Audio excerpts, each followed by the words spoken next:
প্রিয় সুধী সমাজ, যদি আমাদের সমাজ এমন হতো, সমাজে বেনামাজি ছেলে মারা গেলে তার জানাজায় কেউ যাবে না, কেউ তার জানাজা পড়বে না।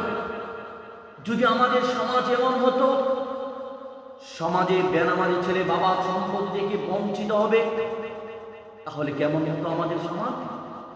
যদি আমাদের সমাজ এমন হতো, বেনামাজি ছেলে সাক্ষী গ্রহণ করা হবে না। যদি আমাদের সমাজ এমন হতো, বেনামাজি ছেলের কাছে মেয়ে বিয়ে দেওয়া হবে না, তাহলে কতই না সুন্দর হতো আমাদের। যদি সমাজ এমন হতো, সমাজে বেপর্দা মেয়ের বিয়ে হবে না, সমাজে বেপর্দা মেয়েকে কেউ বিয়ে করতে পারবে না, তাহলে আমার মনে হয় সমাজের বেনামাজি ছেলে, হ্যাঁ কি বলে, কবে বুঝবেন সুস্থ আপনি? আপনার 60 বছর 40 বছর পার হয়ে গেছে, এখন আপনি বেনামাজি রয়ে গেলেন। দুস্থ, নামাজ ছাড়া আপনার কোনো পরিচয় নাই, নামাজ ছাড়া আপনার কোনো পরিচয় নেই।